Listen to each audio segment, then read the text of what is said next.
ivy birch.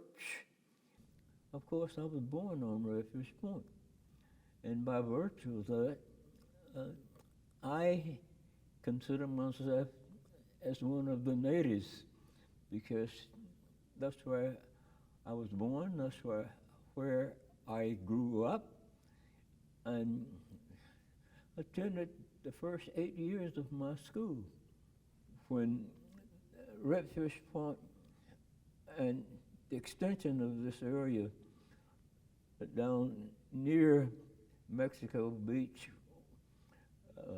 was considered as eminent domain property. And of course, everyone had to move. And we moved to the Panama City area. So there you see, that's ivy birch.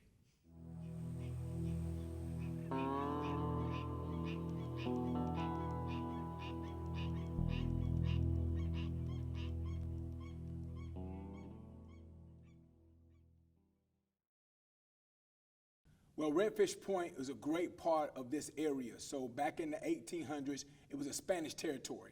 It did not belong to the United States. Around 1830 or so, he stopped in Port St. Joe, Florida.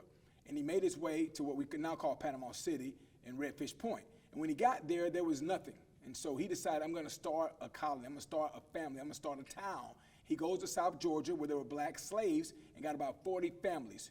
Brought those 40 families to what we now call Redfish Point. At the time, it was just called the Point, and Panama City was just called Town. They built houses, and they also built churches and schools. See, we were living in basically a kind of a country environment because you were living in a wooded area. The people got along pretty well. In fact, we did more or less like families. We would fall out and then we would make up and move along. We were not people who had a lot of wealth. We had very little wealth, but nevertheless, we were sharing people. And whatever we had, we shared with each other.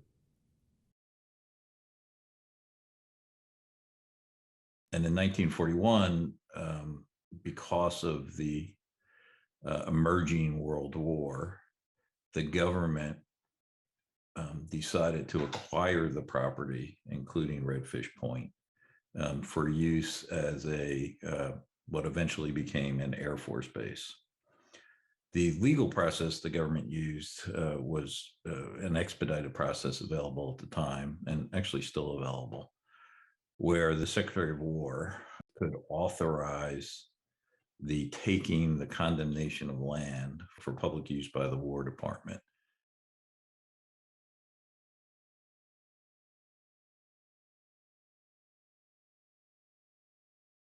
Oh, it was something that we really had to adjust to because, first of all, we were not used to living in environments where the people were relatively living close together. And the other side of this is we had to adjust to different kinds of employment and different schedules of schooling, and the whole situation. You had a change in life. It was really a life change. When they were forced off the land and had to come over to town, Hawk wasn't Hawk anymore. The most heartbreaking thing about Hawk Massalina is he didn't die of old age. He didn't die of a heart attack. He didn't die of natural causes. He died of a heartbreak.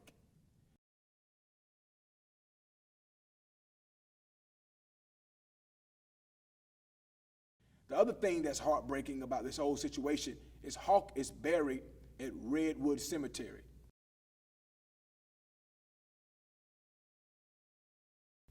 He's also buried next to many of his children, including my grandmother. He would want to be buried on Redfish Point.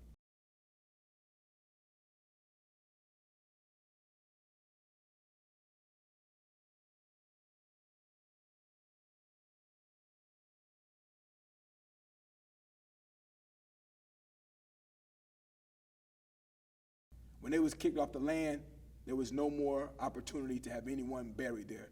And so although you can go there now and see the headstone of his wife, Mary Bell Smith, you can't go there and see the headstone of Hawk Massalina. And that's what he would want. So he died in February, a few months shy of his 108th birthday of heartbreak because the government forced him off his land.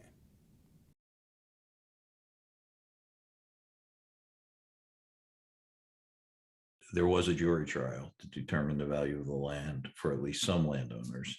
What's not clear is whether the Redfish Point landowners were included in that. And, one could doubt certainly whether they would have been in a position to litigate that issue. It's a fair assumption that the Redfish Point landowners probably weren't equipped to challenge the government's valuation and were likely not paid fair compensation. I also heard from some of the family members of Redfish Point landowners that some of them weren't compensated at all, that either based on frustration with the process or not understanding the process, they effectively just vacated the land and didn't seek any payment from the court.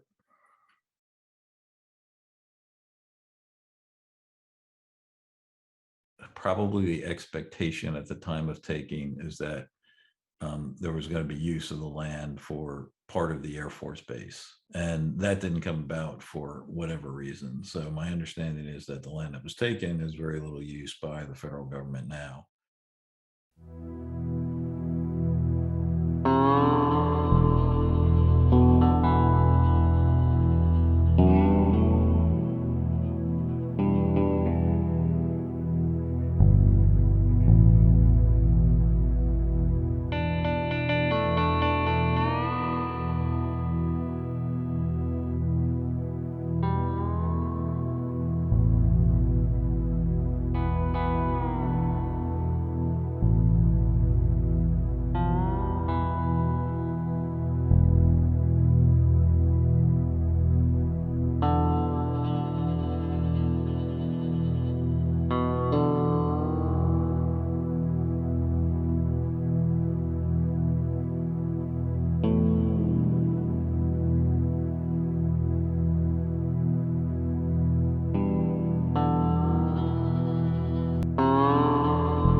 And that makes, at least in my view, the taking and the inability for the family members to get the property back even more frustrating, because you could see if it was something put to truly put to public use, that would be difficult for the government to reverse. But here we have land that seems to be of no use, that could easily go back to the family members.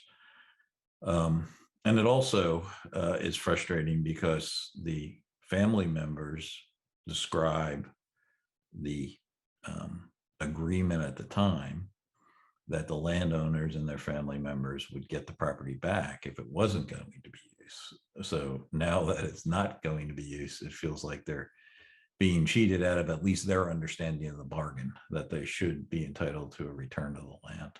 When you start talking about Redfish Point, best information that you possibly could have would be from the people that I consider as being the icons. I don't believe that Redfish Point is something that we are trying to idolize. I think it's those people and their contributions to the lives of several people who was trying to grow up and become adults and do things that were right and pleasing, not only in the schools, but also in the church.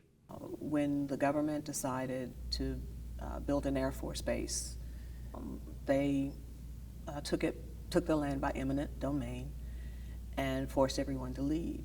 And the last person who absolutely refused to leave and had to be physically removed was Hawk Messalina.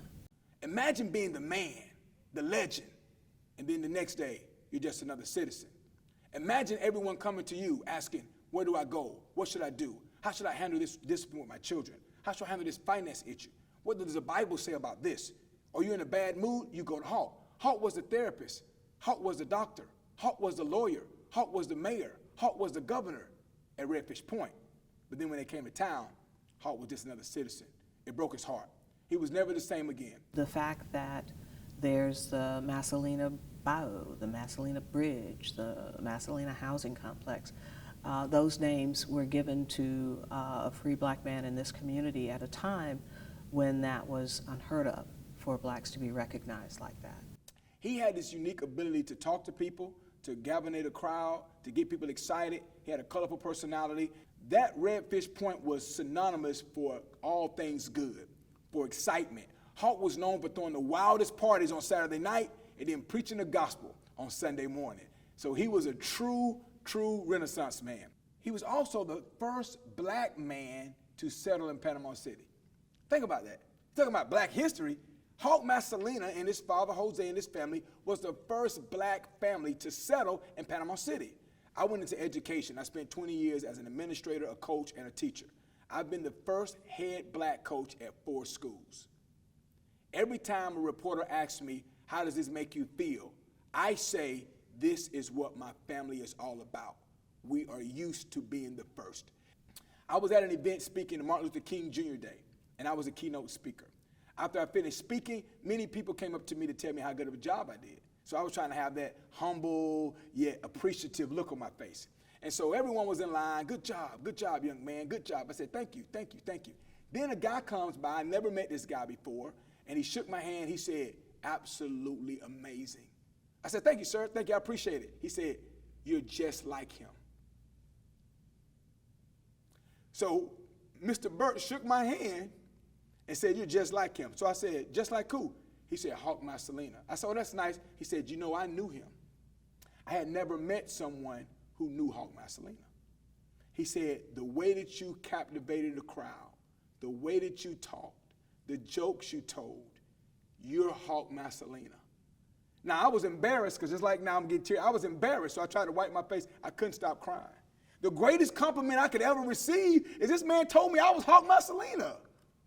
Hawk had a gift when it came to making people pay attention, when it came to getting people, when it came to making people feel great about themselves. And this man, who met the man, told me I had the same gift. I thought to myself, wow, how am I 25, 26 years old at the time and have never met Mr. Birch? And how come I never knew that? So it drew me closer to my great-grandfather. And then it made me change my behavior, because now I realize I represent a legacy that's bigger than me, and I can't let that legacy down, because as Mr. Birch said, you're just like Hawk Messalina. I floated out of the building. I didn't walk, I floated home. I don't think I touched the ground for a week. It was just like, wow. And so that legacy, if people knew it, it would change them. That's the mystique of Hawk Messalina. That's the mystique of Redfish Point. Reflecting on what was done when things were much, much harder, you know, the legacy that Hawk Messalina left of a man of integrity, a man of commitment, and one who understood how to provide for his family and the community. The question was, what do I want to see done with Redfish Point? In the early 1900s, there was a plan to renovate Redfish Point, to remodel it, to put stores out there and shops. Like, it was a real plan. I can show you, it's a book in the library. I'll send you a picture of the article. Tyndall's not using Redfish Point. They're near it, but they're not using it. Tyndall has the finances, the government has the money to you can make that one little area a place where people can go. It can be a tourist destination, it can have 4 or 5 shops, it can be open seasonally, but I can come from out of town, go there and learn of the history of Redfish Point. Because when the history hits you, it has an emotional charge. You're sad, you're happy, you're overjoyed. I would love for Redfish Point to become a community again, where African Americans live and flourish. For something like that on Redfish Point that pays homage to free blacks, and that's what Jose and Hawk Messalina were.